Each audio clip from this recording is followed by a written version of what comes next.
Fato Aí Cast, o nosso tema de hoje, hidrocefalia. Quem vai conversar com a gente é o Dr. Lázaro Lima, lá da Neuroclínica. Tudo bem, doutor? Tudo bom. Prazer tê-lo aqui conosco. Obrigado pelo convite. Imagina, vamos falar sobre um tema que eu acho interessante. A gente vai começar do início, né? Falando o que é a hidrocefalia.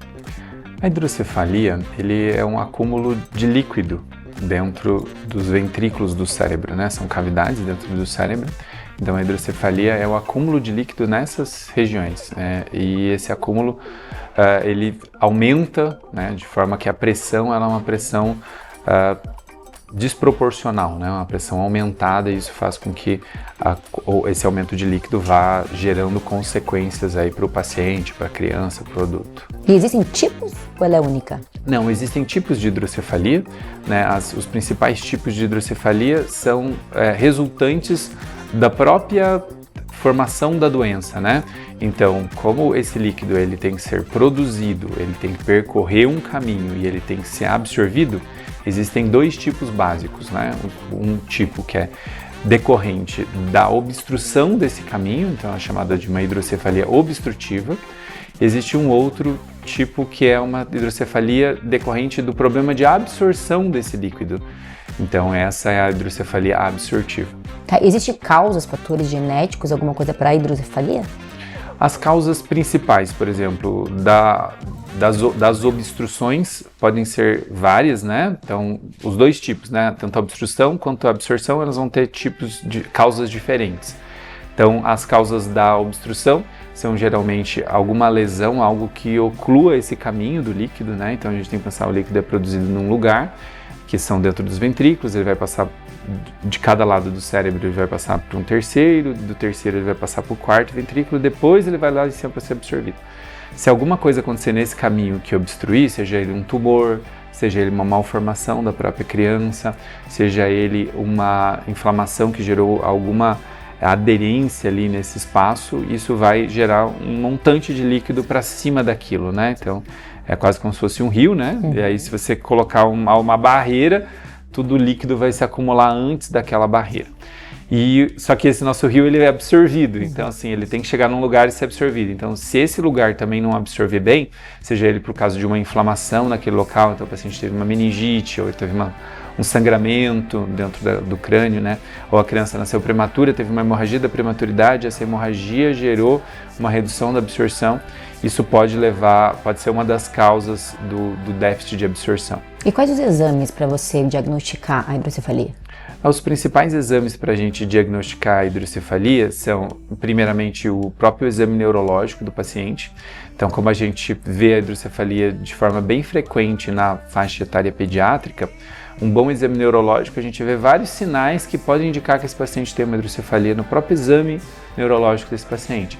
Então, um paciente que tem um crescimento da cabeça aumentado, um paciente que tem um desvio do olhar mais para baixo, um paciente que tem uma fontanela, né, que é a moleira, né, que as mães chamam, mais abaulada, suturas do crânio mais abertas podem indicar. E dos exames complementares, aí a gente pode usar, em pacientes pediátricos, bebês, a gente pode usar o ultrassom, que a gente faz pela própria moleira, né, pela própria fontanela do paciente, ou a gente pode usar outros exames, como tomografia, ressonância magnética, que nos ajudam a ver esse cérebro como um todo, né? A ressonância, inclusive, ela nos ajuda tanto a ver o aspecto estrutural, né, do líquido ali dentro do cérebro, o caminho do líquido dentro do cérebro, e a gente tem até exames complementares de ressonância que mostram como é que está o fluxo. Ele mede o fluxo indo e voltando em cada parte desses caminhos, e a gente pode medir o fluxo e ver, olha, o fluxo está reduzido aqui em tal lugar, então a obstrução pode ser aqui nesse lugar aqui que esteja sendo o problema. Porque às vezes não tem uma obstrução completa, mas é uma obstrução parcial, e essa obstrução parcial já está dando problemas. Entendi. Existem fatores de risco para desenvolver a condição? Os fatores de risco são principalmente relacionados às próprias causas, né? Então, uma infecção do sistema nervoso central, um sangramento dentro do sistema nervoso central, um paciente que já nasce com uma malformação craniana, né, encefálico, então algumas malformações levam a obstruções desses caminhos de saídas e lesões tumorais que vão fazer esse crescimento e vão obstruir essas vias de saída, são os principais fatores de risco para o paciente ter. E o acompanhamento é para toda a vida da hidrocefalia? O acompanhamento geralmente é para toda a vida. Algumas causas, quando a gente pega, por exemplo, obstrutiva, a gente consegue fazer alguns caminhos e esse caminho a gente desvia o fluxo de líquido que estaria por ali. Então, essas causas a gente consegue resolver de uma maneira, digamos, mais definitiva. Já outras causas, a gente tem que tirar esse líquido que está em excesso dentro da cabeça e levar ele para outro local do corpo. Para você e para os nossos telespectadores, ouvintes, acompanharem, a nossa produção de líquido dentro do nosso cérebro, ela é mais ou menos uns 450 ml por dia de líquido dentro do cérebro e de toda a coluna. Então a gente produz uns 450 ml, mas a gente só tem 150 ml lá dentro. Então esse volume ele é totalmente produzido e absorvido várias vezes. Então dá para dizer que num dia a gente produz e absorve 3 vezes, né? A cada 8 horas esse líquido é totalmente produzido e absorvido, né? E a parte que fica dentro do ventrículo, que é onde é mais produzido, ele é de 25 ml. Então você imagina que qualquer produção excessiva, qualquer produção represada que fique ali, ela vai aumentar de forma significativa, né? A gente pensar 450 ml é uma garrafinha de água, né? Você imagina uma garrafinha de água dentro da nossa cabeça num dia, é um volume muito grande. Então, o tratamento tem que visar de 2 formas. Ou o tratamento tem que visar a gente desviar esse fluxo, por exemplo, se for uma hidrocefalia obstrutiva, a gente pode desviar esse fluxo para ir para algum lugar, ou a gente pode derivar esse fluxo para um outro lugar do corpo que vai absorver. Quando a gente deriva, quer dizer, a gente tira de dentro da cabeça e leva para algum outro lugar, esse outro lugar tem que ter capacidade de absorver todo esse volume de líquido, 450 ml de líquido por dia.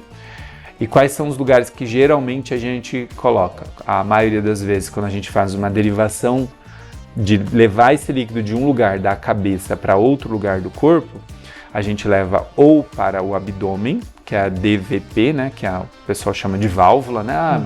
O paciente tem uma válvula, ou então a gente coloca para o átrio do coração. São os 2 primeiros lugares de escolha. Às vezes a gente pode colocar para outros lugares do corpo também, como a vesícula biliar, a gente pode colocar até na parte do pulmão, né, que é a pleura, né, que é entre as pleuras ali do pulmão, que é um pouco mais raro. Às vezes a gente pode colocar dentro de algumas veias de drenagem, mas os 2 locais mais comuns que a gente envia esse líquido é tanto para dentro do abdômen quanto para dentro do coração. E o tratamento é sempre cirúrgico? O tratamento da hidrocefalia, ele é, na maioria dos casos, cirúrgicos. É muito raro a gente ter um caso de hidrocefalia que o tratamento não seja cirúrgico, né?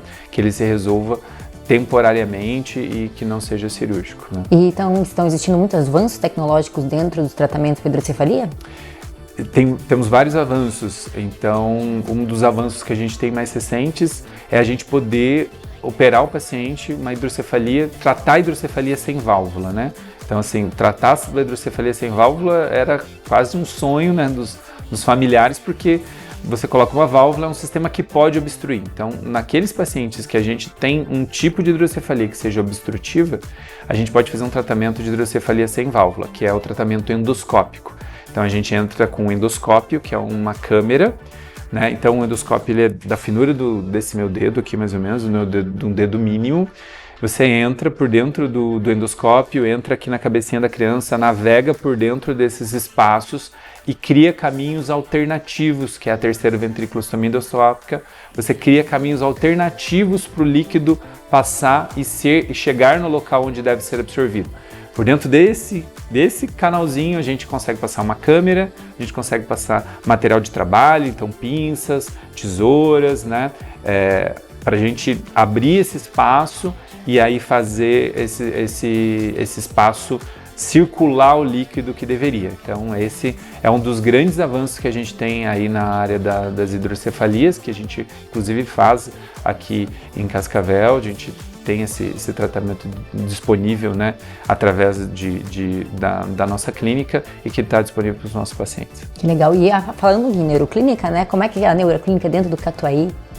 A neuroclínica dentro do Catuaí tem sido uma ótima experiência. Os nossos pacientes têm gostado muito do atendimento aqui, têm gostado do espaço, né? Porque ele chega, tem um lugar para estacionar, tem um lugar para ficar esperando, né? Então, se ele chega um pouco mais cedo, ele pode dar uma passeada no shopping. Se ele vai querer fazer alguma coisa depois, ele pode vir da região, fazer compras no shopping. O pessoal gosta muito de consultar e ir para a praça de alimentação também. Então tem sido uma boa experiência para os pacientes, um ambiente bastante acolhedor e bastante que absorve o paciente de várias formas, né? Que integra várias coisas que o paciente às vezes quer fazer naquele dia de uma forma muito confortável. Tem sido uma ótima experiência. Que bom, doutor. Muito obrigada pelas informações. Adoramos aprender um pouco mais contigo. Muito obrigado pelo convite. Estou sempre à disposição. Obrigadão.